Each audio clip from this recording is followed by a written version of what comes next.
What's up everybody, I'm RC. Today I'm going to be doing a quick little review on my Thrustmaster T80 steering wheel I just bought for the PlayStation 4. I've been using it all weekend, and I thought I'd do a review on it because there's not a whole lot of reviews on YouTube of this thing.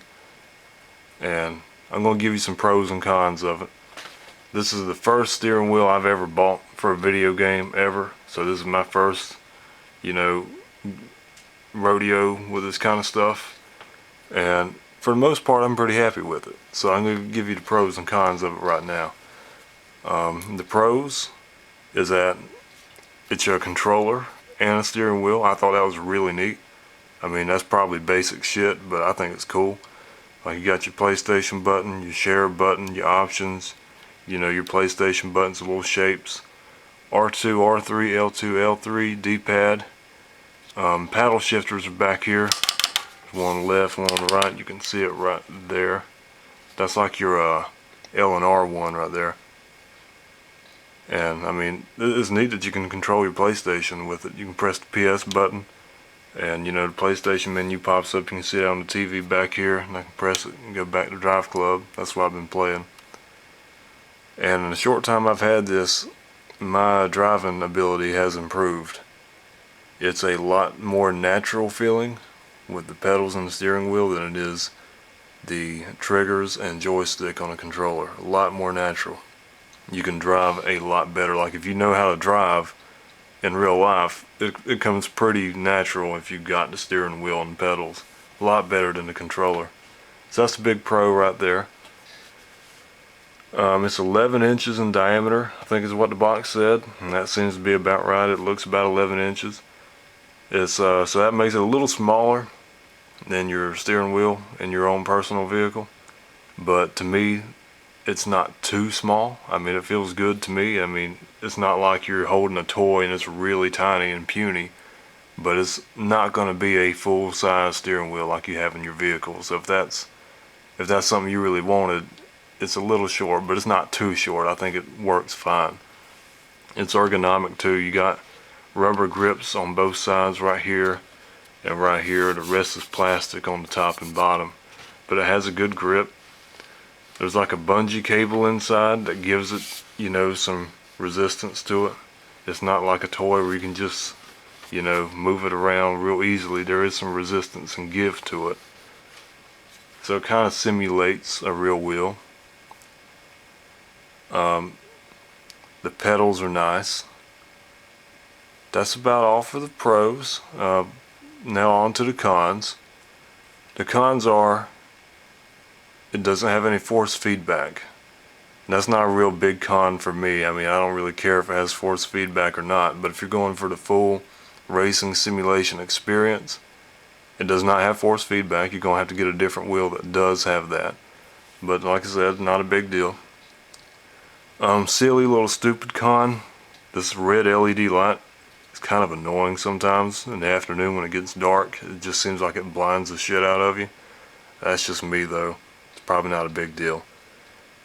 Another con is that if you want to do voice chat while playing, there's nowhere to connect your headset. Like, there's no little port to plug in your headset anywhere on the bottom. I looked, I figured there might have been, but there's not. So what you have to do, there is a workaround. You'll have to use your controller, like turn on your PS4, sign in with the steering wheel here, and then sign in with your controller, and have them both signed in at the same time, and that's how you can use your headset. So that's a little funny and ghetto looking, but it works, so whatever. Another con I have here is the pedals. Those are the pedals. Nothing special, it's just gas and brake pedal. The little pad that it's on is so lightweight. When you really get into driving, you'll come around a sharp corner and you'll hit in the brake pedal real hard, and it kind of just moves the whole thing. There's little rubber pads on the bottom, but it doesn't really do much. I mean, carpet, obviously I have carpet, so it's not gonna do me a whole lot of good anyway. I guess it'd do better if you had like hardwood floor or something. I tried putting a wooden board down underneath it, and that didn't really work either. So I don't know. You might have to rig something up. So that's kind of annoying sometimes. You can't hit it too hard, or else the whole thing will move, and then eventually it'll just scoot further and further back away from you. The biggest con for me though, let me take the camera off the tripod and show you this, is the weird way you connect it. This is how you connect it to the table right here, this little bracket thing. And here's the little feet you have to use. And I put a book here because I have this weird little metal thing right here that blocks it from fitting very well. So I had to put a thick book I had right there to kind of make it fit. They don't make a way where you could just, you know, place it on your table and use it that way. You have to clamp it to a table or some sort of flat surface. And that's kind of a pain in the ass. So that sucks. The little cable here for the pedals is not very long. I was going to wire it, you know, behind the table and have it come this way, but it's just not long enough, so I had to do it through the front. So when you're driving, it kind of gets in the way sometimes. And that cable plugs up right here. It's like, it looks like a little Ethernet cable. It's not, but it looks like it. And the steering wheel plugs into the PlayStation 4 USB. So that's very convenient. That's a pro right there. Get the camera back on the tripod. There you go. So those are my pros and cons on this steering wheel. It's kind of not user friendly at times, you know, with the whole clamp, and that they should have made the pedal cable a little longer in my opinion. But other than that, it's a good steering wheel. I mean, if you're into racing simulation, obviously you're probably going to have a better setup than just, you know, a cheap T80. You'll have like the T150 that's $250, something better than that. But for the casual gamer, this is a good steering wheel. This is a good buy. It's improved my game already, and I've had a hell of a lot of fun with it. But I will say this is my second one.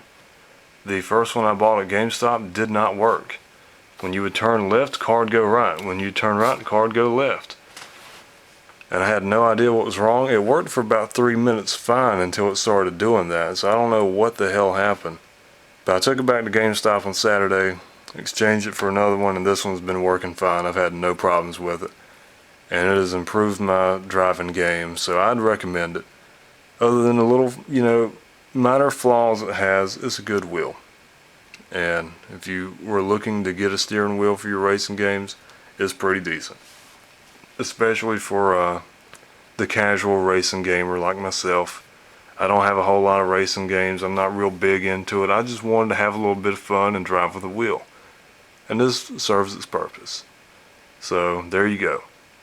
Thank you guys for watching, and if you like this video, leave it a like. And if you haven't already, please subscribe, because that really helps me out. And I appreciate it, guys. Have a good day.